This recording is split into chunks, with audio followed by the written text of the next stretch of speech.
BBC News. Well, all this week we'll be taking a close look at mental health in a season of programmes for BBC One called In the Mind. This morning, my colleague Fiona Bruce went to talk to the Prime Minister about the findings in today's report. So let's talk about today's task force report, Prime Minister. Inadequate provision, worsening outcomes and an increase in the number of people committing suicide. That's the verdict of the task force on mental health since 2011. Why have you allowed this to happen since you've been Prime Minister? Well, it is a very powerful report, and it shows how much more we need to do. It's very damning. Well, it tells us what we need to do. And yes, we should be frank. You know, we've not done enough to end the stigma of mental health. That we've focused a lot on physical health, and we haven't, as a country, as a nation, focused enough on mental health. Now, that is changing. Let's talk about a specific case, which I know you're aware of, which is the case of Ed Mallon, the son of Steve Mallon, who wrote to you. His 18-year-old son, presented as a clear suicide risk, was given a strip of pills and a couple of website addresses. And very shortly afterwards, he took his own life.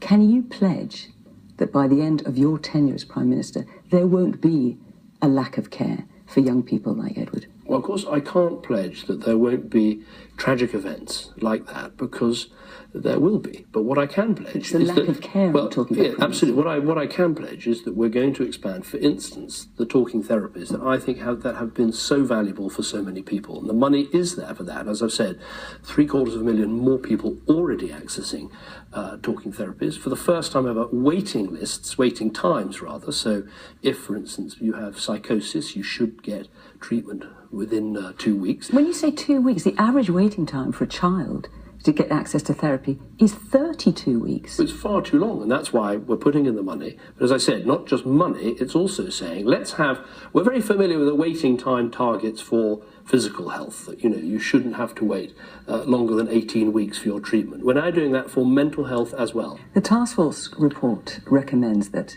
no one should have to wait longer than 2 weeks for access to therapy by 2021. Can you pledge that that will happen? We can only pledge what we can afford. I don't know that I can make that specific pledge, and I don't want to say something on your programme that I can't deliver. Let's talk about another recommendation in the task force report, which is to end the situation where children and adults are sent out of the local area, sometimes hundreds of miles, to get to an acute psychiatric bed when they are in crisis. The task force report recommends that that system be ended by 2021. Will that happen? Again, we accept the report. That's what we want to see happen.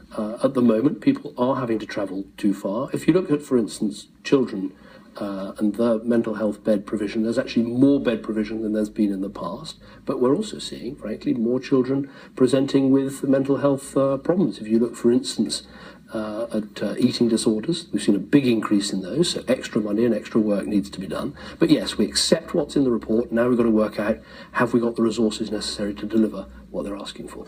I'm slightly puzzled because I put two of the recommendations in the report to you, Prime Minister, and you say you accept the recommendations. But what are you actually going to do? Well, which of these pledges are you actually going to fulfil? We are going to spend £1 billion extra per year over the coming period in order to deliver 1 million more treatments. And we're going to go through this report, and as we respond to the report, we'll be able to say exactly which of the recommendations we can meet and how quickly we can meet it. We want to end the stigma of mental health in our country. We want to ensure that parity of esteem that we've all talked about, but previous governments haven't been able to fund it and deliver it. David Cameron there talking to Fiona Bruce. And there are more details on our special website, that's bbc.co.uk/inthemind, including information about where you can find help if you've been affected. And you can follow us on social media at #InTheMind.